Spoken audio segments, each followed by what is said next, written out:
Quando uma criança diz que o maior erro foi nascer e que a morte é a solução, o que é que pode um adulto fazer nestas circunstâncias?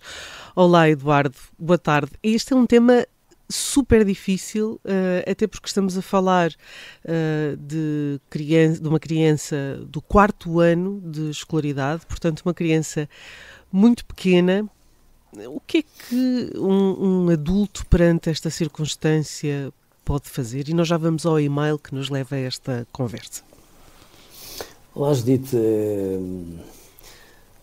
Como se compreende, as crianças de 9 anos, imagino que ela tenha 9, 10 anos, não têm este tipo de desabafos, felizmente. Mesmo quando estão, às vezes, a viver climas um bocadinho abrasivos e até violentos.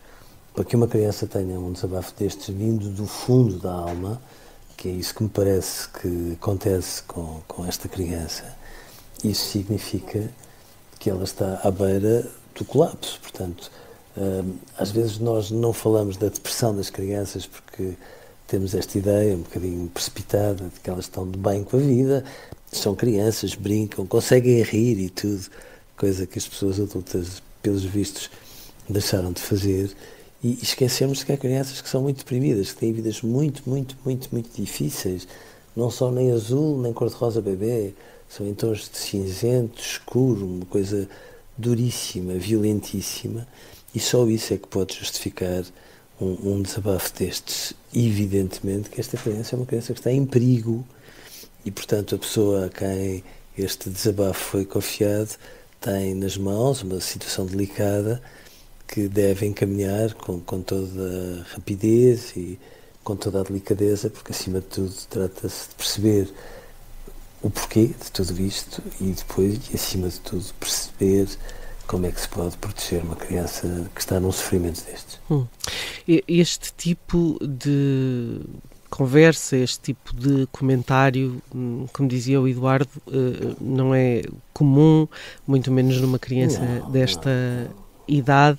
Isto foi feito no contexto de uma partilha, de um jogo em que era pedido às crianças que escrevessem uma coisa da qual se arrependessem e depois a solução ou a forma de melhorar esse sentimento. E um dos meninos escreveu que aquilo de que se arrependia era de ter nascido e que a solução era morrer. Isto foi escrito num contexto da catequese, portanto, de uma aula de catequese, e a catequista, que é uma jovem nova e que não tem formação na área de psicologia, perguntava-lhe o que é que devia fazer, e encaminhar alguém com formação é fundamental nestes casos. É, Judite, sem dúvida, porque lá está. Uma coisa é nós termos um filho de 11, 12 ou 13 que teve um dia horrível, tudo se parece alinhado para chocar de frente com ele, não sendo paranoico, fica a sentir que o mundo naquele dia se uniu para o tramar e tem um desabafo que, com uma ponta de raiva, que diz eu quero é morrer, que vale nada. Agora, não é bem esta atmosfera. E, portanto, esta atmosfera significa que esta catequista, que é uma pessoa super atenta e até pela maneira como escreve, tremendamente delicada, tem nas mãos uma dupla tarefa. Em primeiro lugar, perceber quem é a família desta criança e, com a delicadeza semelhante com que nos escreveu, averiguar com muita clareza, ajudada por quem de algum modo a possa proteger neste ato de esmiuçar um bocadinho da vida desta criança, perceber o que é que pode estar a acontecer para que uma criança tenha um desabafo, volto a dizer, vindo da alma como este, o que não é só um sinal amarelo, é um sinal entre o laranja e o vermelho vivo. Por outro lado, é evidente que esta criança precisa de ajuda, mas cuidado, eu tenho sempre muito medo quando nós atribuímos uma ajuda a uma criança e a deixamos no mesmo contexto que de alguma forma promoveu este sofrimento, porque aí torna-se até um bocadinho mais paradoxal, que é estarmos a dar com uma mão e de alguma forma a mantê-la num sítio que a pode estar a magoar muito com a outra, e isso não pode ser. Há claramente um problema do contexto onde está inserida. Este tipo de ideação não pode ser de uma criança que está apenas deprimida, ou isso tem que ter, digamos, uma âncora no seu contexto, na sua realidade? Eu percebo a questão, embora o apenas deprimida... Certo, não foi uma boa expressão. Aquilo que eu queria, enfim, no fundo expressar é se pode ser uma coisa endógena, ou seja, da própria criança, ou se... Não, Judite, não de todo. Uma criança como esta, para chegar a uma atmosfera tão sufocante, tão irrespirável, como aquela que deixa despassar nestes desabafos, é uma criança que evidentemente tem a vida virada rigorosamente ao contrário, e para que chegue aqui, bom, é óbvio que alguma coisa de grave se está continuadamente a passar, porque, como se compreende, não é porque entretanto houve um episódiozinho infeliz entre ela e os pais que isto tem este tipo de impacto, não. Agora, eu acho muito importante, sem querer fazer de todos nós técnicos de saúde mental, sem precipitações, sem leituras que às vezes são um bocadinho para lá do razoável, e é muito importante que nós possamos perceber que as crianças também se deprimem, e às vezes quando se deprimem, e algumas quando se deprimidas, são arrojadas em excesso, são desafiadoras, são excelentes, etc.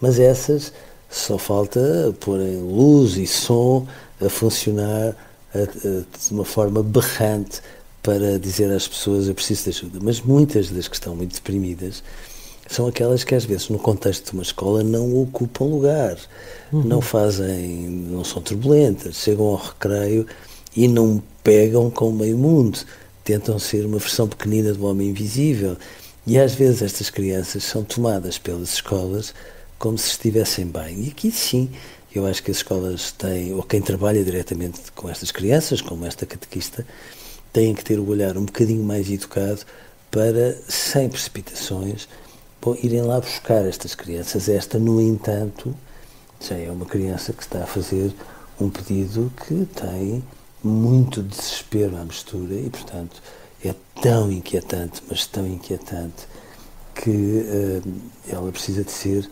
de facto ajudada. Eu tenho alguns quilómetros de relação com crianças, como sabe, mas não, eu já tive a oportunidade de contactar com histórias em que, não muitas, muito poucas, é verdade, mas mais do que uma, todavia, em que no final da linha há crianças que se suicidam e, portanto, às vezes é duríssimo pormos as coisas desta maneira, mas estas coisas existem. E se nós tivermos noção dos perigos que elas às vezes têm, podemos protegê-las com todo rigor. Há pouco falava dessas alterações de humor, ou pelo menos essas sinalizações com alguma bravata à mistura, e que isso pode estar relacionado com sintomas depressivos. É o contrário do que se imagina normalmente de alguém deprimido, não é? Mais ou menos, dito. Às vezes nós, quando estamos um bocadinho em baixo, fugimos para a frente, ficamos levemente eufóricos. Às vezes temos a noção de que quando estamos um bocadinho mais tristes ou até um bocadinho mais deprimidos, um degrau acima, digamos assim, ficamos com um humor absolutamente corrosivo. Às vezes ficamos aparentemente mais expansivos, como se nós estivéssemos a afogar mágoas, e ao criarmos aquele espetáculo todo à nossa volta, fôssemos tentando gerir isto até onde acaba por ser possível. Mas isto tem um prazo de validade, não há como não ter. E, portanto, quando se chega ao limite em que esta estratégia de sobrevivência acaba por começar a colapsar, tudo aquilo que é uma dor muito hemorrágica, que estava mais ou menos ocultada, vem cá para fora de uma maneira muito assustadora. É verdade que sim. Nos adultos, os adultos fazem isto de maneira diferente, não é? Os adultos às vezes afogam literalmente as mágoas, por exemplo, consomem mais álcool um pouco para se conseguirem desinibir e para se conseguirem esquecer de uma dor que os persegue.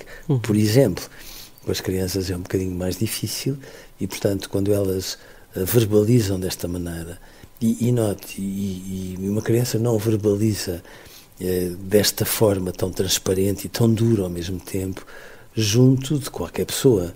É sinal que ela tem, em relação a esta catequista, uma confiança tão grande que ousa transmitir-lhe alguma coisa de muito precioso, na expectativa de que esta catequista seja capaz de o ajudar acima de tudo e, portanto, não é uma catequista qualquer, é uma pessoa muito jovem, mas que é capaz de desencadear estas manifestações de grande confiança, de grande empatia da parte de uma criança em relação a ela.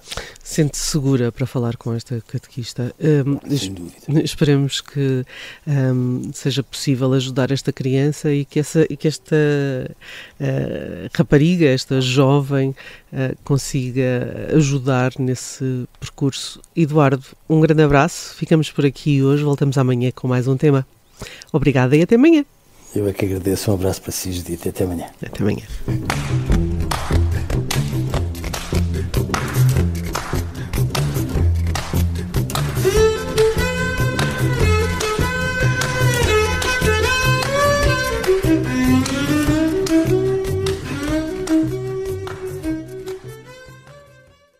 Se gostar deste podcast, pode seguir, dar 5 estrelas e comentar o episódio na Apple Podcasts ou no Spotify. Pode também subscrever e gostar no YouTube. Assim recebe uma notificação sempre que houver um novo episódio.